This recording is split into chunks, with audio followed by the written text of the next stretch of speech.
कोकणामध्ये राणे विरुद्ध उद्धव ठाकरेंचा पक्ष असा पुन्हा एकदा संघर्ष पेटल्याचं दिसतंय। दोन्ही बाजूंकडून एकमेकांवर जोरदार टीका होतीये आणि या पार्श्वभूमीवर उद्धव ठाकरेंच्या पक्षाचे आमदार राजन साळवी यांनी राणे कुटुंबीय ठाकरे गटासोबतच असल्याचं विधान केलंय।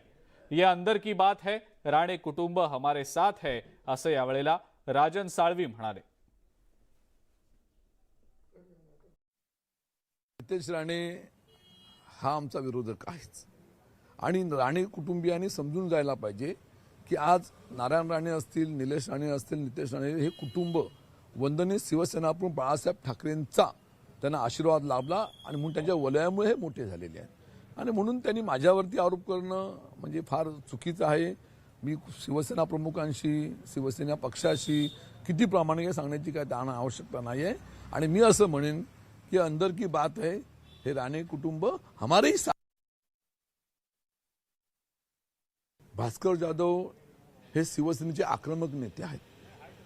ते जे मनामध्ये असतं तेच त्यांच्या हृदयामध्ये असतं, तेच त्यांच्या ओठामध्ये येतं आणि सध्याच्या राजकीय परिस्थितीमध्ये त्यांची भूमिका, त्यांचं भाष्य निश्चितपणे योग्य आहे आणि अशा तऱ्हेचा भ्याड हल्ला करणं म्हणजे फार चुकीचं आहे आणि अशा तऱ्हेचा भ्याड हल्ला होता कामा नये ही अपेक्षा या ठिकाणी निश्चितपणे आम्हा सर्व मंडळींची आहे आणि निश्चितपणे भास्कर जाधव असेल, शिवसेनेचे आमचे पदाधिकारी असतील, आमचे शिवसैनिक आणि नेते निश्चितपणे त्याला उत्तर द्यायला समर्थ आहेत आणि म्हणून अशा तऱ्हेचा ह्या भ्याड हल्ल्याचा आम्ही त्याचा सहकारी म्हणून निषेध करत आहे। पालघरमध्ये बाळासाहेबांची शिवसेना आणि शिवसेना उद्धव बाळासाहेब ठाकरे यांच्यातला वाद पुन्हा एकदा उफाळून आलेला आहे।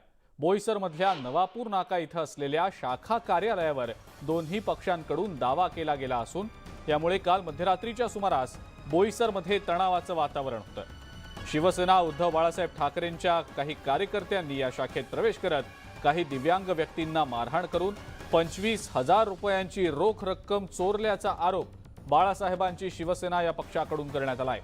काल मध्यरात्रीच्या सुमारास दोन्ही या पक्षांच्या कार्यकर्त्यांमध्ये वाद झाल्यानं शाखा आणि बोईसर पोलीस ठाण्यामध्ये कार्यकर्त्यांची मोठी गर्दी होती।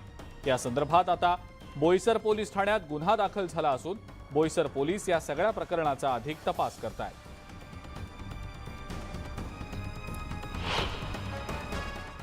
एक मनोज संखे आणि इतर एक विजय प्रसाद म्हणून आहेत आणि आणखीन असे 7-8 मुलं होती। त्यांनी शाखेमध्ये येऊन त्यांना मारहाण केली। त्यांच्याकडे काय डॉक्युमेंट्स होते, जे आमचे नोंदणीचे पत्र होती, बाकी शाखेचे जे अधिकृत नोंदणी आहे किंवा त्यांचे विकलांगचे पत्रव्यवहार आहेत, असे जे काय डॉक्युमेंटरी होती ती सर्व त्यांनी तोडफोड केली, फाईल नेल्या। त्यात काही आमचे नोंदणीच्या वेळेस आम्ही फी आकारतो 100 रुपये 200 रुपये अशा पद्धतीने काही पैसे होते, माझेही काही तिकडे लिक्विड कॅश होती, अशी त्यांना मारहाण करताना ती त्यांच्याकडून काढून घेतली। प्रदूषणमुक्त दिवाळी संकल्प अभियान महाराष्ट्र प्रदूषण नियंत्रण मंडळाकडून राबवलं जात आहे आणि यामध्ये शालेय विद्यार्थ्यांना प्रदूषण मुक्तीची शपथ देण्यात आलेली आहे। या कार्यक्रमाला मुख्यमंत्री एकनाथ शिंदे, उपमुख्यमंत्री देवेंद्र फडणवीस हे देखील उपस्थित होते आणि त्यांच्या उपस्थितीत या शालेय विद्यार्थ्यांना प्रदूषण मुक्तीची शपथ देखील देण्यात आली।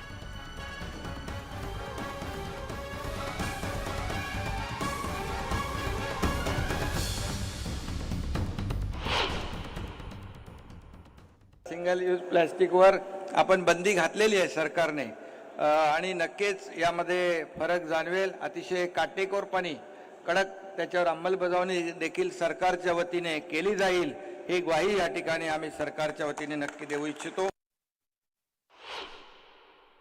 नक्कीच आपण पर्यावरणाचा देखील समतोल राखण्याची आवश्यकता आहे आणि म्हणून प्रदूषण मुक्त दिवाळी या ठिकाणी साजरी करण्यासाठी आपल्याला हा कार्यक्रम आयोजित केलेला आहे। खरं म्हणजे आपल्या सगळ्यांना माहीत आहे, अवेळी येणारा पाऊस, अतिवृष्टी, काल गेल्या आठवड्यामध्ये परतीच्या पावसात देखील झालेलं शेतीचं नुकसान, हे सगळं जे क्लायमेट चेंज, ग्लोबल वॉर्मिंग, हे सगळं जे आहे हे प्रदूषणामुळे आणि निसर्गाच्या सगळ्या बदलत्या चक्रामुळे झालेलं आहे आणि म्हणूनच आपल्याला ही काळाची गरज आहे। हे सगळं पर्यावरणाचा समतोल राखणं आणि म्हणून शासन जास्तीत जास्त यामध्ये प्रयत्न करते आहे.